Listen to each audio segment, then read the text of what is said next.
Hey, how's everybody doing there today? So, I know I've been a little bit behind in making some videos. I've been working on Guadalajara Part 2. So, I'm here in Puerto Vallarta. Arrived here 2 days ago. And yesterday, I spent most of the day in bed. And my stomach's pretty upset. I'm not exactly sure why. I maybe got some type of food poisoning or something. Anyway, so the road from Guadalajara to here, I took the non-toll road. There was a campground, Rocas, Venada.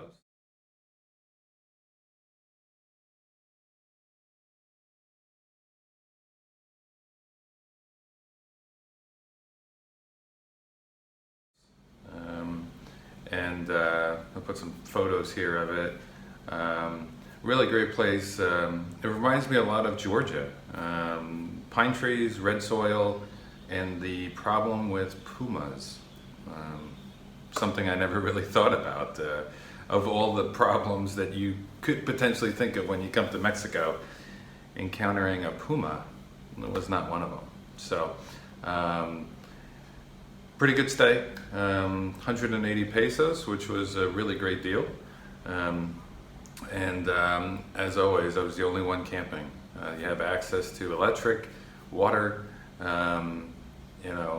have a pretty big camping area, pavilion, showers. They're working on hot water, so cold water only, but pretty good deal.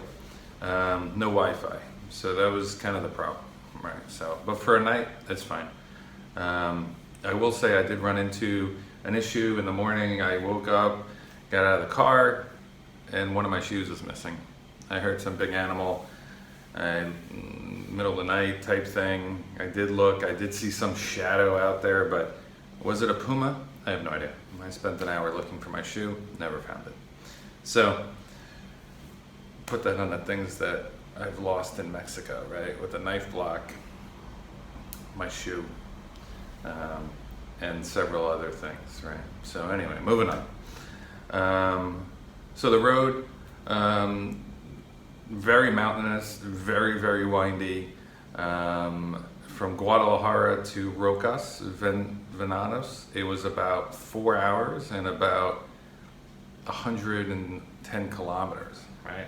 So give you an idea of the mountainous condition. And then from there to Puerto Vallarta was only about 45 miles or so, 65 kilometers.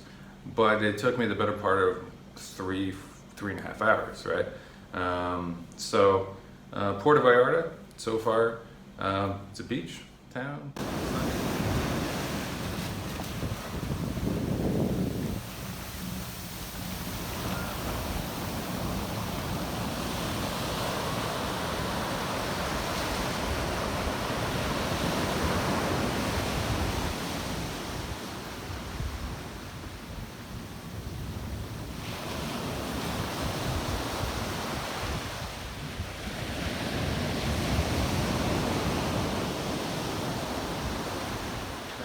Sunny.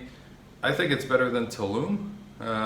You can access the beach here very easily. There's a huge 12-mile boardwalk, and in Tulum you just can't do that. So, and to just kind of talk about that. I mean, driving from not only Brownsville but to Tulum, but then from Tulum all the way to the other side of the country, Puerto Vallarta. Is pretty remarkable, right? So I do feel fortunate that I've been able to do that. So as you can see, I'm staying here at an Airbnb. Just kind of give you the breakdown of it, right? So there are two trailer parks, camping spots, RV parks, right? Here in Puerto Vallarta, but on iOverlander, both of those reviews were very negative. For either cleanliness reasons or sound reasons or noise. There was a lot of negative reviews. And the cost was about 500 pesos per night. And one of them doesn't have Wi-Fi. So it's about approximately, right, $26, right? Once again, cost of an Airbnb, it's not apples to apples. I understand that there's a cleaning fee, there's some other taxes, right? But this is 30 US a night. The cleaning fee, in case you're wondering, for this unit is about $25, right? So it is one of those things you really need to take a look at and see, because I think the cleaning fee varies. I've seen them as low as $4.75. I've seen them as much as $60.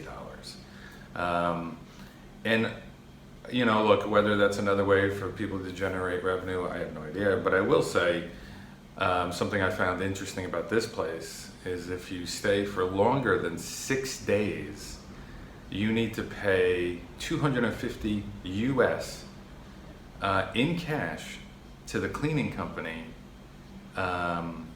which to me seems a little bit crazy. So I think that's probably not realistic. So anyway, let's get started here. So this is the living room. It's obviously where I'm working on editing my videos here. There's a TV. There is air conditioning, not only in this room but in the other room. So there, give you an idea of the kitchen. The layout here is a little bit odd to me, right? So there is a refrigerator, which is nice. There's a microwave. But the place has a huge ant problem. I did let them know, and they just said that they would get the cleaning people to do a better job cleaning. So I don't know if you can really see that, but there's just, like, everywhere you look, there's just ants, right? So a little unfortunate. They did provide this bottle of water, but there's ants in it, so definitely not good. So it's nice that there's a washing machine. Today I'm kind of washing some clothes, but it is a little bit odd because over here I made some breakfast there. It's a small little 2-burner, but there's really no place to dry your clothes. I did find a hook from the ceiling, so just kind of did that there. So, I mean, it is a little bit strange, right? I mean, you get your washing machine here, you're cooking over there, and once again, you know, there's the burner for the hot water system. Once again, it's not vented, right? So it vents inside, right? So I do keep this window open, but it is one of those things to be cognizant of if you travel, that the hot water boiler may be inside and it may be venting inside, right? Which it's not supposed to be that way. So go back over here. So this is a 2-bedroom, 1-bath. So here's one of the bedrooms. There is an air conditioner here. One of the things I did notice, which I thought was kind of strange, was that there's a sheet. There's no blanket. There's no blanket anywhere. So fortunately I have it in the car, so it's not a problem, but it is one of those things that's a little bit strange. I've never really stayed in an Airbnb that didn't give you a blanket. So this is the other bedroom, you know, and here is the bathroom. I do apologize, I've been using it, so it's not, you know, picture perfect. There's your standard, there's a rain head shower, it's fine. You know, your sink. One of the things I did notice yesterday, in the bedrooms, there's no outlets. There's no outlets in the room. It is one of those things. I don't exactly understand why, but there's no outlets at all in here. So I don't know if it's the concrete walls. I'm not exactly sure. So those are the things you don't really think about a whole lot, right?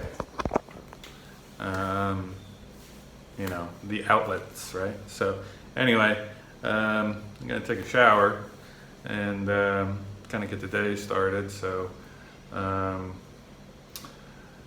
you know, time goes by pretty quick, right? So tomorrow I'm supposed to leave the Airbnb here. Oh, just one final note about the Airbnb. Something that I think is also interesting about this place, aside from the $250 cash to the cleaning company, which I don't know, where I come from, that seems like you're doing something bad. But anyway, so your electrical usage is based on, and the cost is 7 kilowatts per day. Now, I don't know how you're supposed to know that. The average US household uses approximately 25 to 30 kilowatts per day, according to Google. So what is 7 kilowatts per day? I don't know. There's no meter. There's no meter in here. Does the refrigerator use that? So do I anticipate probably having some type of charge? Now, I'm not using the air conditioner. You don't need it really today. Haven't really used it since I've been here. But I can kind of see that as being like an unexpected charge, right? So we'll see where that goes. So, you know, tomorrow I'm supposed to leave here, and you know, I've been kind of thinking about it. It's like, you know, do I want to go north to Sayulita, and then Tepic, and then go back to Guadalajara? I mean, I think that's probably going to be the route. There is a couple RV parks in Sayulita and even north of Sayulita that have some really great reviews, and I think camping on the beach for 2 days probably be good as long as it's in the shade, right? So we'll go check that out. We'll see how that is. Sayulita from here is approximately an hour and 10 minutes away, and then we'll make the loop, I guess you can say, back to Guadalajara, and then north to Aguascalientes, and then Zacatecas, and San Luis Potosí, and then Victoria, right? So maybe I'll be back in Victoria in about a week and a half or so, and then make my way back to the US, right, at some point, probably by the end of May. So that's kind of what's going on here. You know, I may make a video of Puerto Vallarta, but to be honest with you, like Ajijic, there is a ton of videos out there. I don't know what I could show you that might be different than what you can find on YouTube, right? But we'll see how it goes, right? So, you know, thanks for watching. And as always, your comments, suggestions, always greatly appreciated. Maybe one day I'll make my way back to Rocas and see if I can find my shoe, right? But that's how it goes, right? So we all have stories of Mexico, and now I have my own. So thanks for watching, and stay safe. And I'll work on that video of Guadalajara, see if I can get it out today or tomorrow. So take care.